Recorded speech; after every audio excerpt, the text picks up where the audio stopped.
Welcome to another episode of the Mind, Body and Pipeline podcast. I'm super excited for today's episode with Clair Heaviside.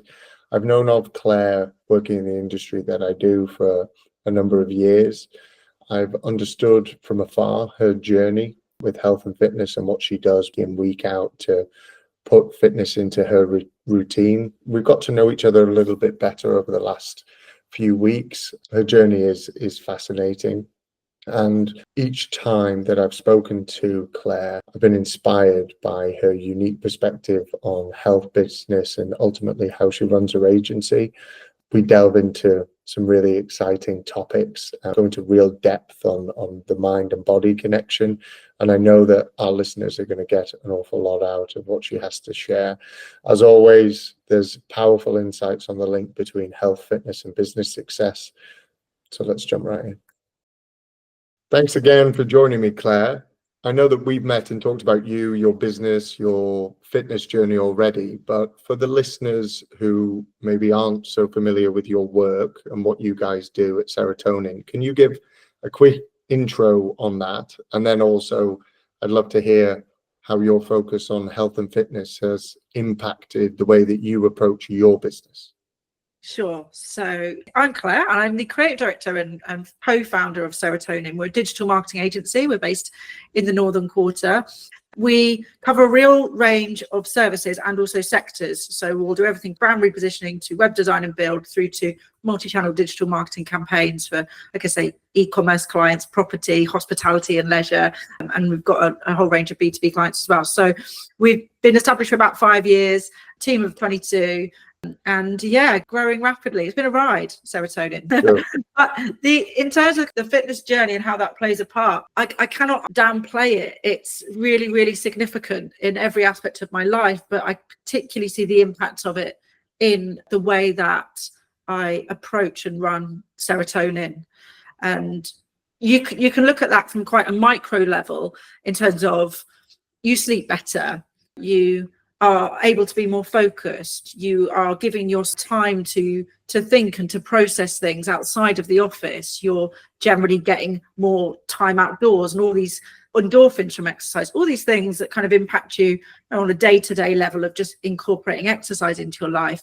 But for me, the impact has been really macro as well. So I see changes in my personality, in my the way that I perceive problems, the way that I overcome problems and challenges, and building my resilience and my self-belief and self-confidence. So at every level of business management and leadership, having a really committed approach to incorporating fitness into my life has been game-changing.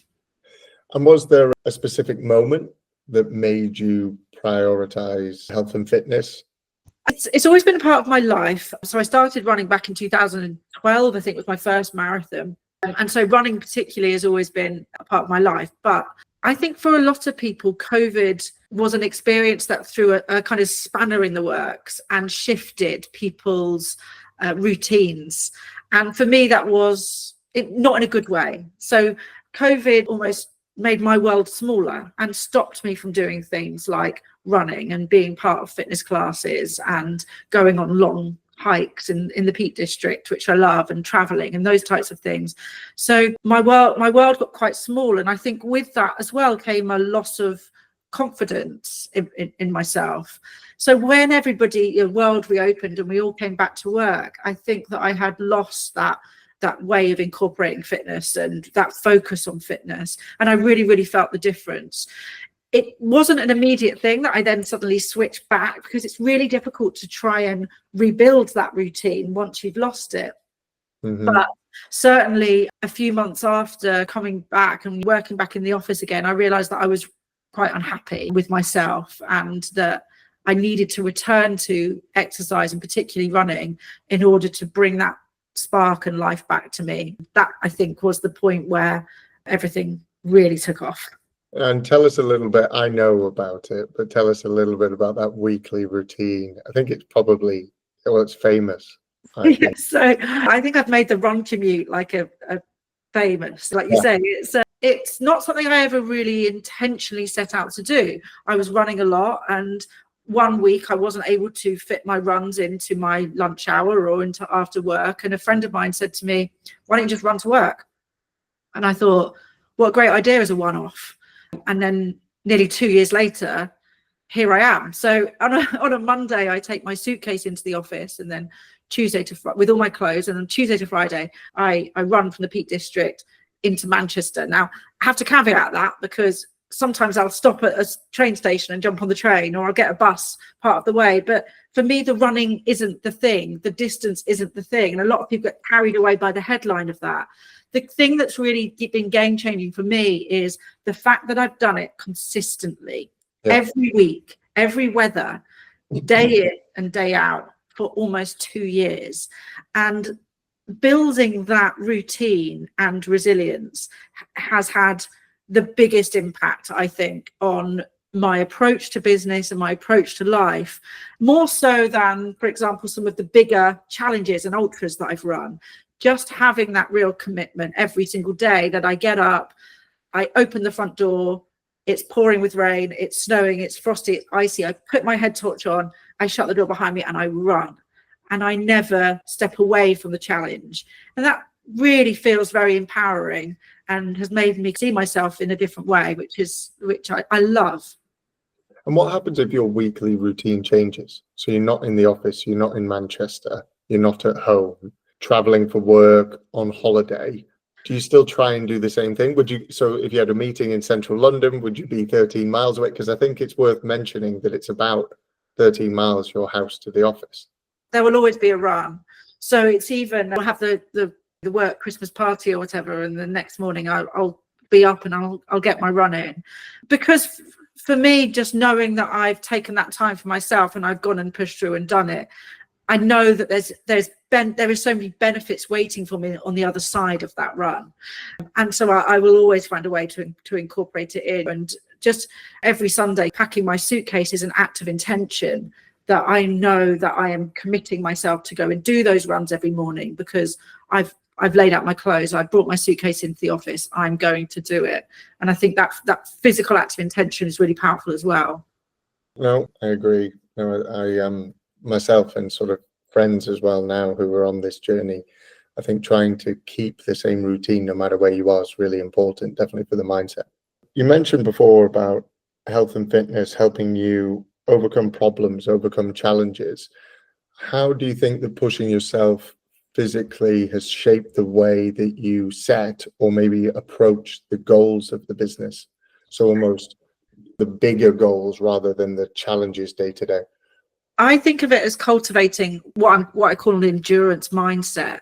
Yeah. So my running has now extended to running ultra marathons, so extremely long distances, 100 kilometers. I'm training for 100 miles. And that is not just about your physical fitness. That's about training your mental capabilities to deal with challenges along the way. If you're running for 12 hours and a 100-kilometer race, you are inevitably going to face lows. You're going to face things that are out of your control. You're going to face moments that you want to give up. You're going to face probably horrible weather. Maybe you'll get blistered. Maybe your nutrition won't stay down. So many things are going to go wrong. So first of all, accept that fact that things are going to go wrong. And then you have to find a way to navigate around those problems by taking control of the things that you can control and responding to them, because the reason that you want to get to that finish line is so important to you. You know why you're doing it. Now, if you start to unpick all of those lessons, all of those can be applied to business. There's things in your control and there's things out of your control. You need to know where you're headed. You've got to have a vision. You need to have a why. You need to believe in yourself and your own resilience to get over those problems. So I almost practice running the business when I'm running 100 kilometers, because I'm training my brain and I'm building my mental resilience to be able to work in that way, so that when I'm in the office and things are happening that are out of my control, or I want to give up, or I don't know why I'm doing something, or I'm facing a challenge that I've never faced before, I go back to this box of evidence that says, you can do it. You've done it before. This is how you do it. Overcome. And that's what I lead into and apply directly to the way that I am in work as well. And I think that there's also this whole idea of perception that the endurance mindset gives you. So it enables you to really zoom out of the day-to-day and have that big view of why am I doing this? And because you've worked so hard, and these runs don't just come out of nowhere, there's an extensive amount of training that gets you to that point. You've really built up this reasoning, and it really means something to you. And I heard a phrase the other day on a podcast that was, if you have a powerful enough why, you can overcome any how. And I think that for me is a real essence of this endurance mindset, which I think that even if you're not into running, is useful for any business owner to lean into. And what is your why? I want to live the best potential of my own life. Yeah. And to do that, I need to be the strongest. I need to give myself every opportunity to be strong, to take risk that will enable me to experience great things, to challenge myself and to test myself. And if I put those challenges and tests in place for me, then I will be able to achieve my very best potential. And that's kind of a big, real wow vision, life, why. But I think as well, there are smaller, more day-to-day things too. So proving something to yourself, proving something to someone else, just showing yourself and others that you can achieve something is an unbeatable and quite addictive feeling. I watched a podcast last week, I think, with a guy called Nick Bear. Yes, I watch it all the time. He's obviously built up quite a following, so you'll know that he's got a very similar why to you. I'll see if I can find that clip and share it. It's about maximizing his own potential. He's also got a mantra called "Go One More." Yes. You got something similar, haven't you? Create Brave. Yeah. Create Brave is it's something that I've been building over a few months, and it came from, the word brave means a lot to me. I think about it a lot because I believe that courage is not the absence of fear. Bravery is about feeling the fear and doing it anyway. And that thought, or that kind of guiding light, is what enables me to push myself through, even when things are scary, or I'm moving into the unknown, or I'm facing a challenge and that I don't know if I can really achieve. And so I wanted to build a community around that, because I started to be inspired and to talk to a lot of people who seem to share this mindset, and were benefiting from this mindset, but perhaps didn't quite realize how powerful it was, or how to apply it into all aspects of their lives. So I started a series of events, I guess, and podcast and YouTube, a content creation series around the idea of Create Brave. And it sits alongside serotonin, because we have a big neon sign in our office that says, good things come to those who create. And what's powerful about that is that it really resonates with the type of people that are creators, entrepreneurial minded, prepared to challenge themselves, take a risk and go out on a limb. And those are the people we love to work with. So I find myself kind of joining all the dots between the way that we're building the agency and what I feel personally passionate about with Create Brave, and what inspires me as well. And I love that, by the way. I do love that. And it's interesting about Nick. I've sort of stumbled across him in the last few months and gone back. Ex-bodybuilder turned marathon runner, turned ultra marathon runner. He's over 100 kilos. So he goes against what everybody thinks. It doesn't look like a conventional runner, and I think that's what's really key as well, because it's advocating for strength, as opposed to you have to look like this to be like this. And I think a lot of people are really inspired by his journey. No, it's great, and they've got obviously a very successful business off the back of that. You talked about the why, you've made some connection to that, but in terms of the commitment to your health, short-term, day-to-day and long-term, what drives you to stay committed? And maybe off the back of that, are there any specific goals outside of going from marathon to ultra running that keep you motivated? So I am a 42-year-old woman. I know that now is the time to really focus in and invest in my physical health, in order for me to keep living life at the level and energy that I want to live, and I want to experience it. And I think for many women, once they hit 40 or hit their mid 40s, it can be a really challenging and uncomfortable time. And the more that we can do to educate ourselves, support each other, equip ourselves with the tools in order to continue to live our lives to the best potential that we can, because this is the best bit. As soon as I hit 40, I was like, this is the best bit. Now I know myself, I feel comfortable with myself and comfortable within myself, and I really want to give myself, I owe it to my body and I owe it to myself and my life to be as strong as I can during this period. So that really does keep me focused, and I never take that for granted. No, I like that. Longevity, being hard to kill, I think is something that you probably say before. Hard to kill. I can't remember. I thought, was it Max Hoppy that said that the other day? And I found it really hilarious. Was it you guys? Yeah. Be hard to kill. I found that really good. Yeah, I know. And somebody asked me why I do it, and I've been thinking about it for a while, because I got a lot of people sort of asking me a similar question: is where did this come from? Similar questions to what I've sort of asked you. Where did this come from? Why does it start? And I got married 15 months ago, and then you start thinking about a family and what that looks like, and the longevity around that, and the role model that you want to be. And part of that is being as fit and healthy as I can be, and that sort of culminates in ultimately being hard to kill, as my research has dived deeper, and everything from VO2 max to sort of muscle mass to your BMI and all those types of things, and how grip strength, how important all that is to life longevity. And I started asking a few business owners that I knew, what sort of data do they have on their bodies, and just they know the ins and outs of, well, some of them don't, but the ins and outs of their business and their P&L and all those types of things, but they don't know anything about their bodies at all. And it's just fascinated me, particularly this year. I know I spoke before about how I felt coming out of the COVID period, and I was unhappy, and you could see the unhappiness on me. And I think that the difference that I feel about myself, as I felt myself getting stronger, and I felt myself getting more resilient, and I can run up mountains, and it's an amazing thing to think about yourself, to be able to look at a mountain and go, I'll be at the top of that. Let's just run up mountains. That's what I think.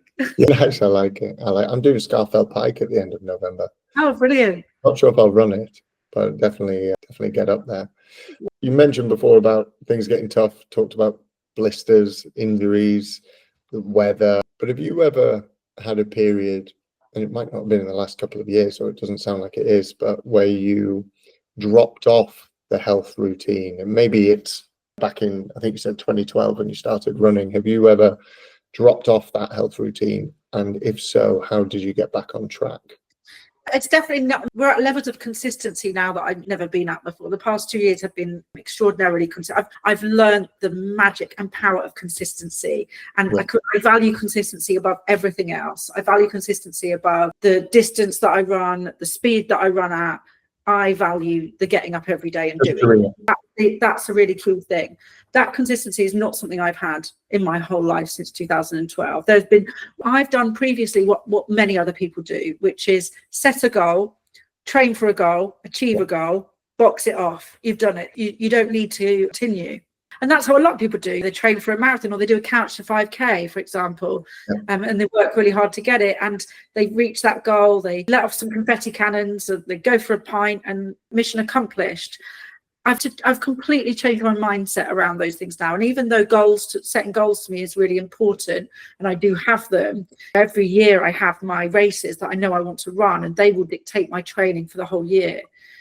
Now I really value that consistency, but that's only been for the past 2 years. Where it's come from, Guy, I don't know. I think it came from establishing this run commute routine. I am committing intentionally on a Sunday to, this is how I'm going to manage my week, and then just doing it little by little without really talking about it. Now I talk about it a lot, but I didn't talk about it. I just got on and did it. That's kind of where the magic really started to happen for me, by dialing into consistency above everything else. And the consistency in the physical exercise, does that bleed into the nutrition as well? What you eat and ingest, and how you recover, important. Nutrition is one thing. Recovery for me is another. I'm not very good at the recovery aspect. Stretching, because I think when you So when you start to really invest in your focusing on consistency, one of the difficult things and one of the challenges about that is to build recovery into the machine. So almost like the machine is all about we show up, we go. And it's quite difficult then to bring rest and recovery into that. And that is something that I need to get better at, because I find it difficult to turn that off and find that balance. But on the nutrition side, again, I'm going to sound really, really boring, and I am really boring. But somebody said to me recently, it's Adam, who's been my sort of coach for the last 12 months, and he's joining us on the events. Somebody mentioned that before. They went out and they didn't drink it or something, and they said, "Oh, it was a bit boring," and he just jumped in and went, "Define boring." True, you hold me to account. It's not boring, but I don't know. Is this boring? I eat the same thing every week, and I have a routine that I prepare my meals. I bring them in to the office on the Monday with my clothes, and then that's what I'm eating, and it's always the same, and I eat at the same time, and it's just what it enables me to do is just not think about it. I love not having to make a decision. I love not having to think about it. I love being able to just focus on what I need to do that day, because let me tell you, running a business is hard. It's hard, it's exhausting, it's relentless decision making, it's relentless problem solving. If I can eliminate some of those decisions and some of those problems from my day to day, because it's already set and established and it works for me, it's food that I like, that I know works in terms of my energy levels throughout the day, then that is what I'm going to do. And again, Guy, that's been about 2 years as well. So this routine is so established within I call it is like the robot. That's just how I operate. I'm exactly the same. I have porridge and water, which most people think is pretty minging. I like cold porridge every single morning, exactly the same amount of grams. I put some honey on it to make it a little bit nicer. You are fun. You are. And then I've done the same. So I've got some nutritionally balanced meals that I stick in the microwave for 3 minutes. It took me ages to find the right company, but it takes all the time, takes the choice out of it. I want choice in other parts of my life. I don't want choice in this. And I also know it sits well with me, and it fuels the day consistently. Yeah. So I know if I have that for breakfast, have a couple of the company's meals for lunch and dinner, and other bits around it to top things up, which can be anything, I know that I'm on the right tracks and I'm going to be fueled for whatever happens during that day. I feel like it's hacking the system. I've hacked the system. So do I. And to not have that thought every day of, and what are the calories? What are the macros? What are this? I know what I'm eating. So now to the point where I don't need to count anything. I don't need to measure anything. That's just what I do. Of course, things change. Sometimes I'll go out for lunch, or that I'm with a client, or something changes in that week. But I also know that's fine too. But by and large, this routine has been fixed in for as long as the running has been fixed in, and they go hand in hand in terms of that mindset shift. No, I've got clients of ours who eat exactly the same meals that I do now for lunch or dinner, just because it's come up in conversation of what have you had for lunch, or not even that is boring, but something. So somehow it's come up and I've told them, and then a couple of days later they've said to me, I've got some of those, and it is game changing. They're starting to get into the health and fitness.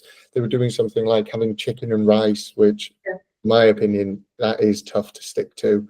They were struggling after a couple of weeks, I could tell. And then I told them about the company I was using, and he said, but do you eat the same things? And I said, well, no, I order sort of 12, 14 different things every week. And I can go to the fridge and decide, do I want a prawn massaman curry, or do I want a naked chicken burger, or do I want something else? But it's all really well balanced from a macro perspective. It's hacking the system. I like that. No, I'm going to take that one. I'm going to take it. Successful business you've got. Obviously, you've got a personal life as well. How do you find balancing everything? And I think a lot of business owners that I've met over the past, particularly the last 9 months or so, since I've sort of really stepped on my fitness and nutrition journey, but over the last few years, is time is fitting in work, personal life, whether that be kids or no kids or whatever it is, friends, family, whatever it might be, and doing the health and fitness stuff. What strategies work best for you when it comes to managing your time? Well, I think the main strategy is that I don't have children. So I think that I'm coming from a place where my time is far more my own than many other people, particularly within who are my age, who have families, who need to give their time to caring for their families. I don't. So I have that. But the way that I've built the run commute is adding to my day. It's part of my travel, slightly longer, and I just get up a bit earlier. I think the biggest time shift has been all of these things require a lot of sleep. So my evenings tend to be quite short because I have to go to bed early. I have to go to bed at 9 o'clock because I need my sleep. I know how important sleep is to be able to keep this energy level that's required for me just to get through the following day. So during the week, that is about trying to prioritize sleep, build in the routine, and that's what I do. I also attend fitness classes, which I do on a Wednesday night, and that's for me a real social aspect, as opposed to it being I've got to go to this class. I want to go and see these people, and it's a fun 45 minutes where someone else is doing the thinking for me, and it's great fun.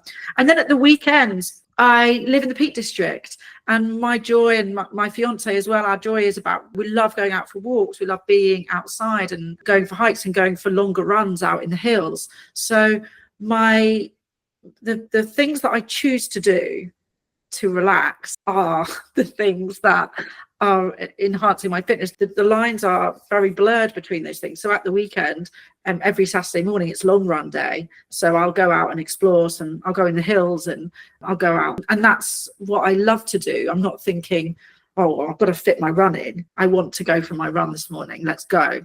And does your fiance, is he maybe not as into it as you are, but is he? He got me into it. So he was a trail runner and fell runner, and he's much better than me in the mountains. It's like can zoom down the mountains at high speed, and I'll still be kind of halfway up. And we do a lot of runs together, fell races and orienteering events as well. Nice. He's not so into the really long distances now, but that means I've got crew, so he can be my crew and meet me at aid stations and things like that. But yeah, he's certainly part of the same world and appreciates everything that goes into it. Nice. And makes it easier, doesn't it? My wife's the same. She got into the HIIT style workouts that we do at the same time. I went for a couple of weeks and she said, it looks like you're enjoying it. I'm going to come along. And then she got the bug as much as I did. It definitely helps, I think, when your partner or your spouse is into the same thing. I think that's a benefit. Oh, definitely, because that way you can blur the lines between this is something that I have to do and something that I really want to do. It's much more fun when you can share it with someone. And the Wednesday nights are important to you. You touched on that sort of that little community that you've got. Wider than that, from looking at that community, that fitness community through a business lens, has that community opened up business opportunities and built new relationships for you? Yeah, I think that more and more what I'm noticing and realizing is that talking to people in the business community, talking about running or your goals or your fitness regime or your nutrition, they become gateways to connect with people. So rather than just talking to people about serotonin or what we do, I tend to get into conversations that are more likely to be about the fitness group I go to, or trail running, or an orienteering event that I've done, for example. And then people will often have their own stories or their own goals that they're working on. And so you have that connection with people and you have that shared mindset before you even begin talking about, could there be a crossover in the way that we can support each other in business? And, there's organizations, it's more of a group like the Marketing Run Club, which is a WhatsApp group, and Strava group, which I think just being connected with a group of like-minded people who are in your sector and in your industry, and you can reach out to them and you understand each other and you know each other, but you're not there because you're talking about work, or you're not there for a sales objective. You're there because you understand each other's mindset and motivations, and you can support each other, is really magical. And I think has enabled me to have much deeper relationships with people that I might otherwise have just known on a business level. And we spoke about this a little bit, but it's sort of bled into obviously the culture of serotonin and accidentally the hiring process? Maybe that's not quite the way. You've surrounded yourself with some runners within the... Not always intentionally. It's not a question in interview. What's your 10K time? What do you run? What's your favorite running shoe brand? Although it was when I joined that marketing run club group, that was the first. Oh, that's the first question we asked. Favorite socks and favorite trainers. Otherwise you're out. But I think that comes from John, my co-founder too. So he is very like me in terms of this mindset and centralizing the importance of looking after yourself and your fitness and setting goals as well. He does Ironman and triathlons and things like that, as well as marathons. And so I think both of us just implicitly prioritize this and behave in this way. I like to think that then blends out into the agency. And certainly I've seen people then become more involved in wanting to get, people started running. We used to have the Serotonin Run Club every Friday lunchtime, but unfortunately Pub Club also started on a Friday lunchtime, and there was a rivalry, won in the end, sadly. But we did it for about a year, so I was quite proud of that. But I think particularly the women in the business, I like to feel that they see me doing these challenges and doing these things that are quite unexpected, or they might feel are out of reach, because what it does is show them that it isn't out of reach, that they can overcome challenges, they can do these things as well, they can work towards their goals, and we'll support them to do so. So I think you sometimes don't need to have it written on the wall, it just needs to be led by the founders. It's part of, I was just going to say, it's part of being an inspiring.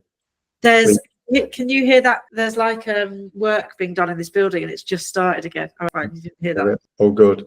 Well, it maybe brings us quite nicely to a bit of a closing question. For business leaders that are thinking about prioritizing their health, but don't really know where to start, what's the one bit of advice that you'd offer to help them get going? Commit to a routine that you can manage and do it with intention.